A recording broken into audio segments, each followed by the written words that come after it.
Fala pessoal, no vídeo de hoje o tema vai ser referente às primeiras moedas que circularam no território brasileiro. Bom, é de comum acordo entre os principais pesquisadores do tema que as primeiras moedas que vão circular no território brasileiro vão ser as portuguesas e as espanholas. Então, primeiro ponto, as portuguesas. Por óbvio, toda a expedição marítima que saía de Portugal levava dinheiro, né, para possíveis transações econômicas. Então, logicamente, as naus, as caravelas que por aqui chegaram com dinheiro. Então, a partir de Manuel I, né, então rei de Portugal no período dos descobrimentos, né, do descobrimento do Brasil, desde então essas moedas vão aqui chegando. E, logicamente, também algumas moedas anteriores, né, porque elas continuavam circulando em Portugal, então poderiam chegar ao Brasil nessas caravelas.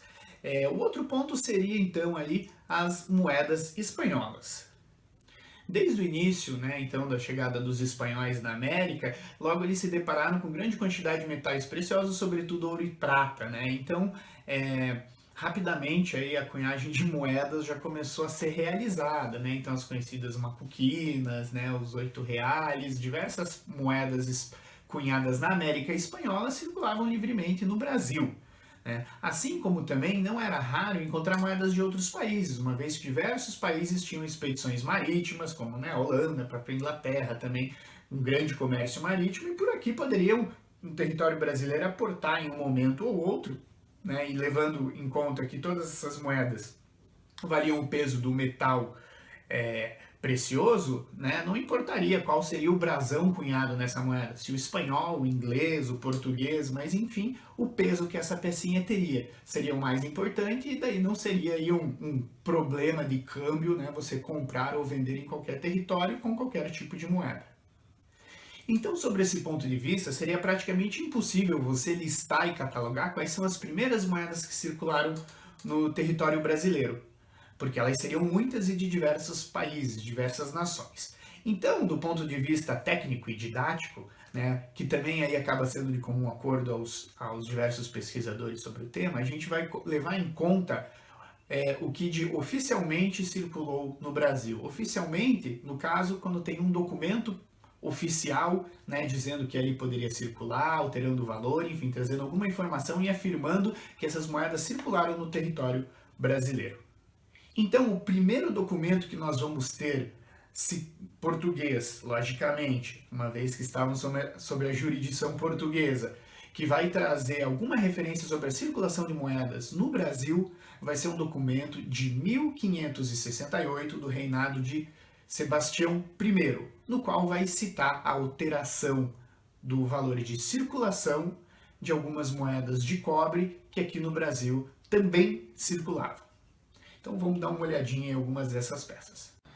Aí nós temos a série do Sebastião I de Portugal, então uma sériezinha de moedas cunhadas entre 1557 e 1578. Essas pecinhas de cobre foram aí das primeiras aí a ter documentação que faz relato da circulação delas em território brasileiro.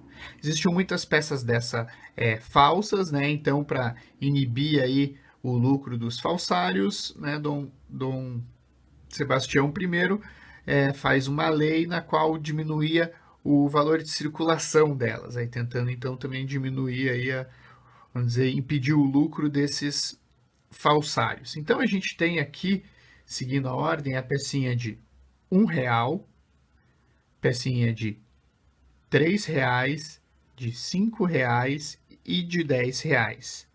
Sendo que a pecinha de R$1 tem o tipo com R coroado e com S coroado. Só no reinado de Sebastião I que passa do R para o S coroado. Então começa a ter aí peças com a inicial do monarca coroado. Antes disso era sempre o Rzinho, né? Isso se tratando dessas peças de cobre de R$1. O R$3 existem dois módulos diferentes, né? Maior e menor. A pecinha de 5, que é a mais comum de ser encontrada, e das mais difíceis da série aqui, a de R$10. Vemos então aí o outro lado das pecinhas, né? Vendo aí que os valores menores, todas elas aí com o nome do Sebastião por extenso, né? Sebastião I, algumas com coroa, outras sem, né? Só com R de rei. tendo valor, né, somente aí o V do 5 e o X do 10. São pouco visíveis aí nessas duas peças, infelizmente, né? O estado de conservação não é dos melhores. Mas, enfim, essas pecinhas sempre são, vamos dizer assim, mal cunhadas, né? Isso era do tempo ainda que se fazia na porrada, né? Não existia uma prensa, era na martelada mesmo. A própria irregularidade dos discos, né? Já é um fator importante a ser levado em conta, não eram bem redondos, né? E até a têmpera desse metal não era das melhores. Pode ver que várias delas aí tem, né, a rachadura. Isso aí é porque a têmpera do metal não foi feita de forma adequada. Então, aí das primeiras pecinhas aí que a gente tem um relato documental aí dizendo que aqui no Brasil circularam, né? Mesmo sendo moedas portuguesas, então oficialmente fazem parte da coleção brasileira, uma vez que existe um documento aí atestando, né, fazendo a alteração do valor de circulação delas, também aqui no Brasil. Então é isso, pessoal. Do ponto de vista oficial, né, então o primeiro relato da circulação de moedas no Brasil vai ser esse documento que vai citar essas moedas que a gente acabou de ver. Então, oficialmente, essas aí são as primeiras moedas a circular em território brasileiro. Não são todos os catálogos que trazem essas peças, né, relacionam essas peças, muitos vão trazer aí como as primeiras a serem cunhadas, inclusive no Brasil, como aquelas da invasão holandesa, que fica aí para um tema do próximo vídeo, né, porque é um tema muito especial e interessante que a gente precisa de um vídeo só para isso. Mas já temos então alguns catálogos que trazem a relação dessas pecinhas que a gente acabou de ver. O principal catálogo que a gente pode encontrar informações é do Alberto Gomes, né, que é Moedas de Portugal e do território que hoje é Portugal. É um catálogo gigantesco com muitas informações, só que infelizmente difícil de achar e bem salgadinho para comprar, né? Então tem que correr atrás aí de alguém que tenha para tirar um xerox, bater algumas fotos do que interessa. E nele a gente tem aí uma classificação por maior. Como essas peças não tinham data, a coleção não é por data, mas sim por tipo, né? E para além desses tipos que a gente acabou de ver, existem vários outros, né? Então muda a cruzeta do lado do valor, muda o formato do brasão, enfim, cada tipo tem várias variantes que são interessantes, então sempre descrever por menor todos os detalhes, que isso sempre é importante nesse tipo de peça. Por fim, o último ponto importante é lembrar que não só do comércio por meio da moeda metálica se vivia, né, o Brasil, né, desse primeiro de 1500 até 1600 e 1700, muito, né, acredito que a maior parte do comércio era desenvolvido por meio de escambo, por meio de trocas, então a moeda metálica não tinha uma participação tão grande no dia a dia das pessoas, sendo a troca aí muito importante ainda, certo?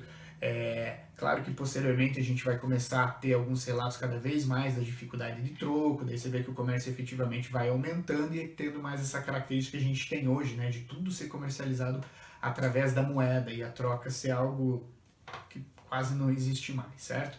Então é isso, pessoal. Espero que tenha sido interessante, pelo menos para saber um pouquinho aí desse início da circulação das moedas no Brasil. Que tenha sido legal. Quem tiver qualquer dúvida, recomendação, só colocar aqui embaixo, dê um joinha no vídeo, continue compartilhando, acompanhando e valeu o apoio de sempre, pessoal. Até o próximo domingo com um novo vídeo.